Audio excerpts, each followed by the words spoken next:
इससे पहले दोस्तों एक वीडियो मैं आपको दे चुका हूँ, कल के लिए काफ़ी इंपॉर्टेंट है। अगर आपको इसका नोटिफिकेशन नहीं मिला हो तो आप इसको जरूर से देख लीजिएगा। फाइनली दोस्तों एक मेजर अटैक हुआ है जिसको लेकर हमने चर्चा की है पिछले वीडियो के अंदर। यूएस और ईरान की जो सिचुएशन है एस्केलेट हो चुकी है। इम्पैक्ट होगा ब्रेंट के प्राइस में, लेकिन एक अच्छी खबर है उसको भी चेक करते हैं। और काफ़ी सारी कंपनीज हैं कुछ बड़ी न्यूज़ के साथ में, उनको भी देखते हैं क्योंकि मंडे को स्टॉक प्राइस में रिएक्शन आएगा।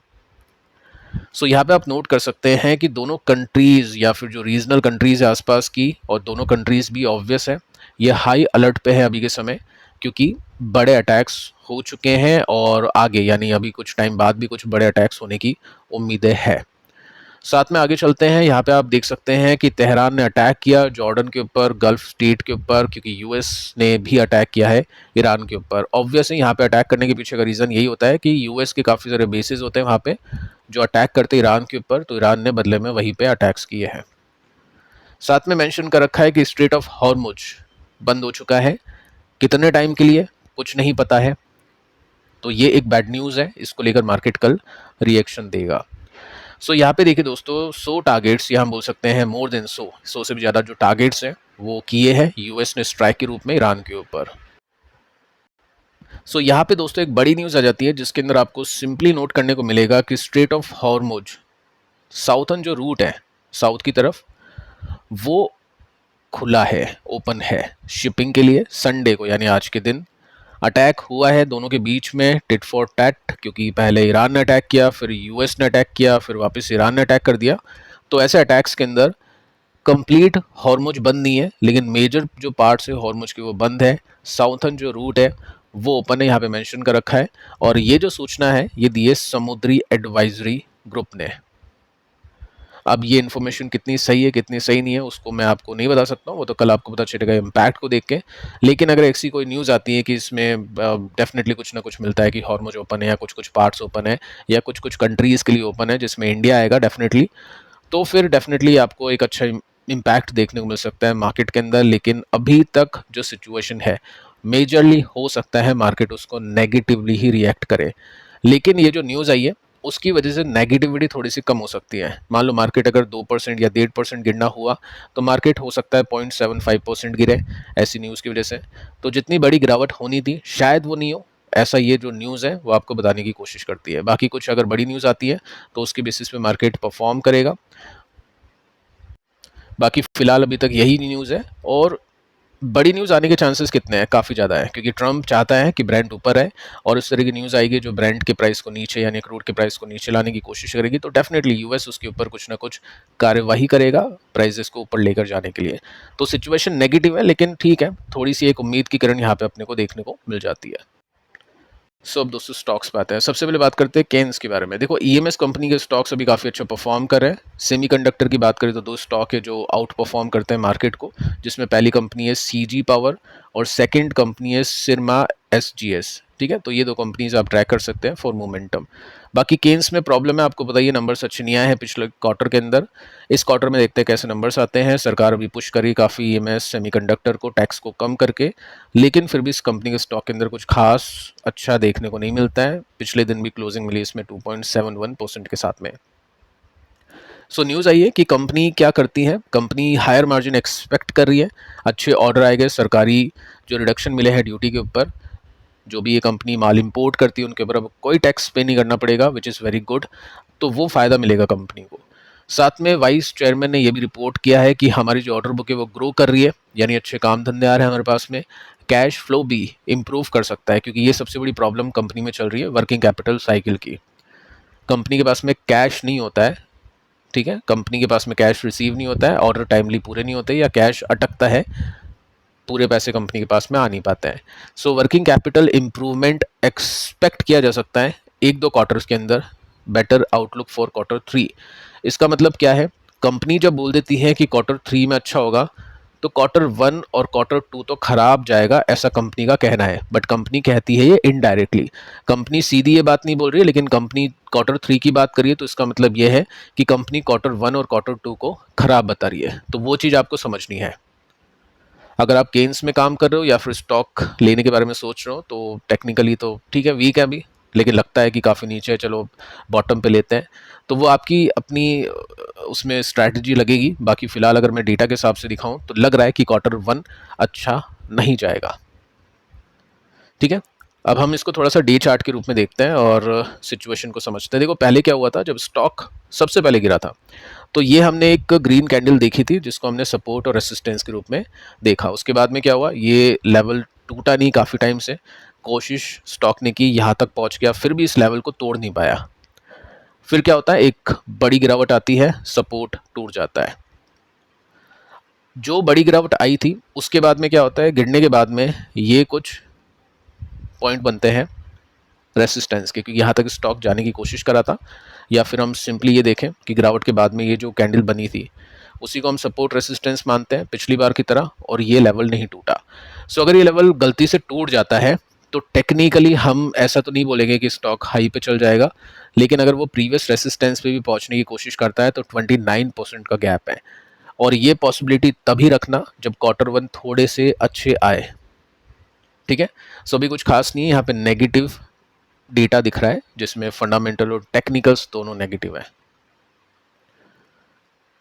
CDSL, काफ़ी सारे क्वेश्चन आ रहे हैं इसको लेकर कि सर CDSL के ऊपर डिस्कस कीजिए क्योंकि 6% की तेजी बन गई, क्या कारण था इसके पीछे का। तो देखो फर्स्ट आप ये देखो कि कंपनी की वैल्यूएशन 65 की, यानी एक्सपेंसिव है, प्लस नंबर्स अच्छे नहीं आ रहे,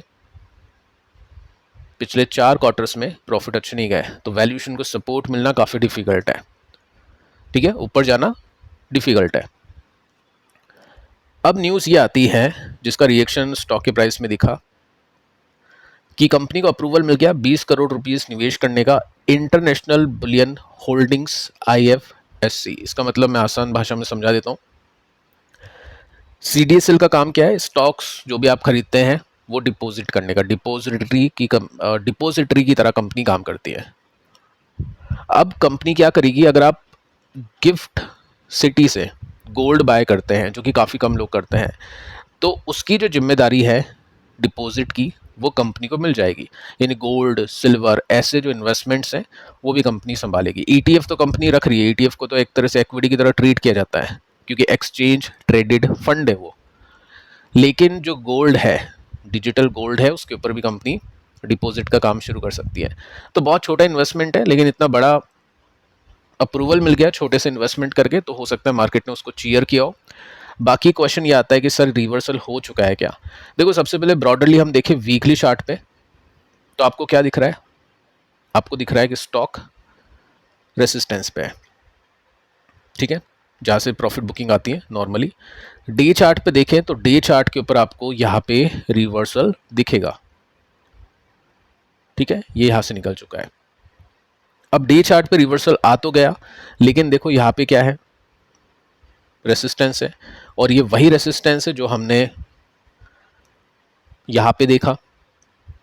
CDSL कभी भी नंबर्स के बेसिस पे नहीं चलता है, CDSL हमेशा मार्केट के बेसिस पे चलता है। अगर कोई मार्केट में अच्छी न्यूज़ आती है, मार्केट आउट परफॉर्म करता है, निकलता है ऊपर, तो CDSL भी निकल जाएगा। तो ये मार्केट के ऊपर डिपेंड करता है, और मार्केट की सिचुएशन आपको पता ही अभी क्या हो चुकी है।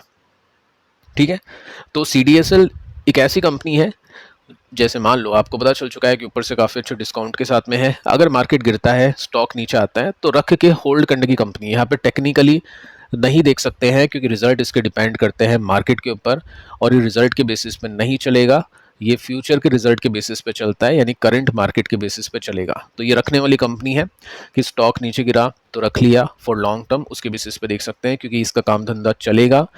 यहाँ पे डुओपोली है, काफ़ी सारी कंपनीज नहीं है, NSDL और CDSL दो ही कंपनीज हैं। तो ऐसे में जब भी कोई अच्छी कंपनी नीचे मिलती है तो उसमें रखने के लिए, होल्ड करने के लिए लोग निवेश करते हैं। इसके बाद में दोस्तों बात करते हैं रेडा को लेकर। देखो 3% की तेजी बनी इसमें, और न्यूज़ आती है कि जेंसोल इंजीनियरिंग ये 453 करोड़ रुपीस, और Gensol EV lease 218 crore rupees ये लिए थे किससे, इरेडा से। इरेडा का काम क्या है कि NBFC है जो ग्रीन एनर्जी, रीन्यूएबल एनर्जी वाली कंपनीज को फाइनेंस करती है, उनको लोन देती है, ये उम्मीद करती है कि लोन का पैसा वापस मिलेगा ब्याज के साथ में। लेकिन जेंसोल तो पूरा पैसा खा गया, दोनों कंपनीज आप देख सकते हैं टोटल मिला के कितने पैसे खा चुकी है।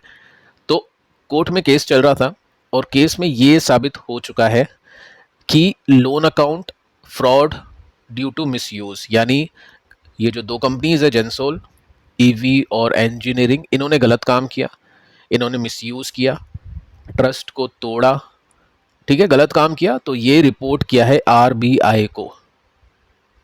अब क्या होगा, देखो अब क्या होगा, ये जो पैसे हैं ना, इतने बड़े पैसे ये रिसीव नॉर्मली नहीं हो पाते हैं, इनको रिसीव करना बहुत डिफिकल्ट है। कंपनी के एसेट भी बेच दोगे तो भी कुछ खास नहीं मिलेगा, क्योंकि सिर्फ आपसे लोन नहीं लिया है, वो 10 तरह की कंपनी से लोन लिया है, तो हर कोई अपना पैसा लेने की कोशिश करेगी, तो आपको बहुत कम मिलता है।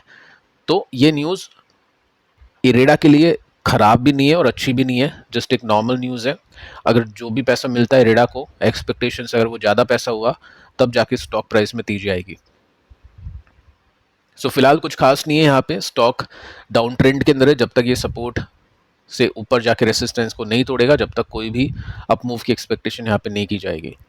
इसके बाद में लक्स इंडस्ट्री 5% की बड़ी तेजी बनी। ये जो न्यूज़ आपको बता रहा हूँ उसका रिएक्शन आएगा कल के दिन, ठीक है। कंपनी स्टार्ट करेगी बनाना बिल्डिंग एक, जो कि 600 करोड़ रुपीस की फैक्ट्री होगी। उसके अंदर क्या होगा, ऑटोमेटिक काम होगा, जिसमें हाईटेक जो डिवाइसेस है, मशीन्स है, वो यूज़ की जाएगी। कैपेसिटी इंक्रीज होगी 36 करोड़ पीसेज और 9000 जॉब्स बनेगी, ठीक है। तो न्यूज़ अच्छी है, बट कंपनी अच्छी नहीं है। आपको पता ही यहाँ पे इंसाइडर ट्रेडिंग हुई है, कभी कभी बीच बीच में बाइंग आती है, कुछ यूट्यूबर्स भी प्रमोट करते हैं, स्टेक ले लेते हैं, उसके बाद में स्टॉक चलता है फिर गिरता है।